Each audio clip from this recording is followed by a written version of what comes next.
Hello student, PKS physics classes में आज जो बात कर रहे हैं वो रेडियो एक्टिविटी की बात कर रहे हैं। तो रेडियो एक्टिविटी क्या है? इट इज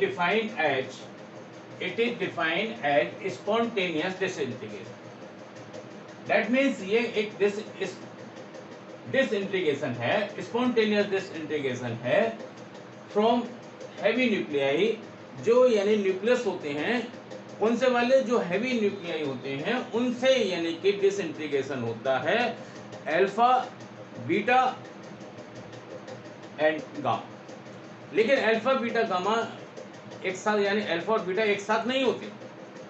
या तो अल्फा के साथ गामा का इमिशन होगा या फिर बीटा के साथ गामा का इमिशन होगा। ये अल्फा गामा निकलेंगे एक साथ या फिर बीटा गामा एक साथ निकलेंगे। स्पॉन्टेनियस डिसइंटीग्रेशन कहिए, सेल्फ रेडिएशन कहिए, स्पॉन्टेनियस डिके कहिए, बात एक ही है।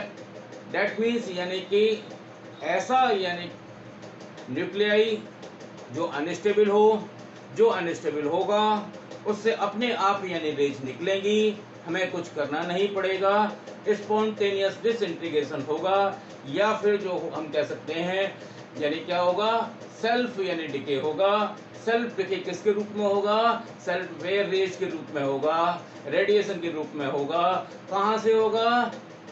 अनस्टेबल न्यूक्लियाई से होगा, अनस्टेबल न्यूक्लियाई से होगा।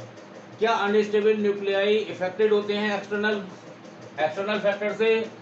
नहीं होते। जब भी ये यानी प्रोसेस चलेगा, ये कौन सा प्रोसेस है, कौन सा फिनोमेना है? इस फिनोमेना को हम कहते हैं न्यूक्लियर फिनोमेना।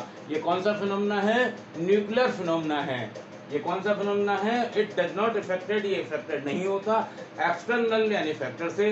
जैसे कि टेम्परेचर वगैरह इंक्रीज हो जाए, या टेम्परेचर से इस पर कोई इफेक्ट नहीं पड़ता, प्रेशर से इस पर कोई इफेक्ट नहीं पड़ता। हम ये कह सकते हैं कि फिजिकल और केमिकल कंडीशन से इस पर कोई इफेक्ट नहीं पड़ता।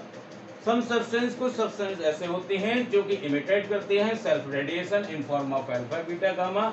सच type substance are known as radioactive substance. ऐसे सब्सटेंस को हम रेडियोएक्टिव सब्सटेंस कहते हैं।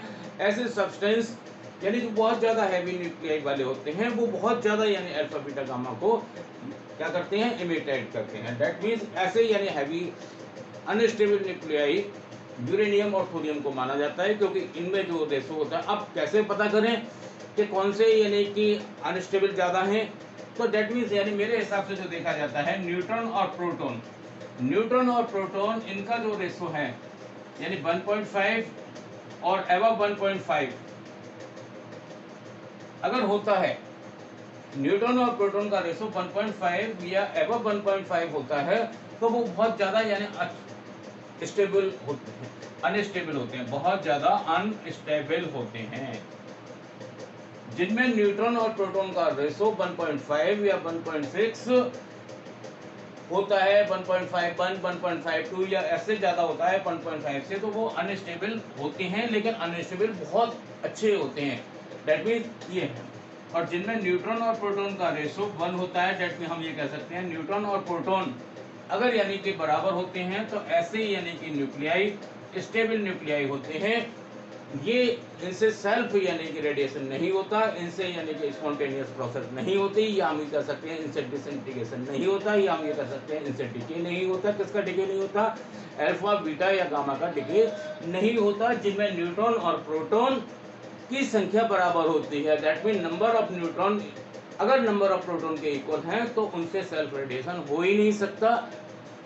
सेल्फ रेडिएशन कब होता है? जब उनका रेशो यानी कि जब उनमें डिफरेंस हो। दैट मीन्स या तो न्यूट्रॉनों की संख्या ज़्यादा हो प्रोटॉन से, या प्रोटॉनों की संख्या ज़्यादा हो न्यूट्रॉन से, तब यानी कि उनका स्टेबल से अनस्टेबल की तरफ झुकाव होता जाता है। और जितना उनका रेशो बढ़ता चला जाता है, जैसे मान लीजिए 1.1 है, अब एक में आ रहा है यानी न्यूट्रॉन प्रोटॉन का रेशो 1.1, और एक में आ रहा है न्यूट्रॉन और प्रोटॉन का रेशो 1.5, तो इसमें कौन ज़्यादा यानी कि अनस्टेबल है? तो अनस्टेबल जो होगा वो 1.5 के आसपास यानी कि जो पहुंचता है 3/2 के आसपास पहुंचता है, वो ज़्यादा अनस्टेबल हो जाता है।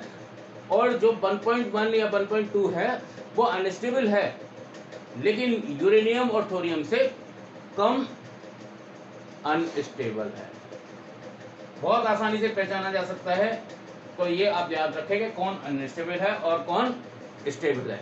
जो अनस्टेबल होगा दैट मीन्स एक बार से अनस्टेबल होगा तो वो निश्चित रूप से हैवी भी होगा।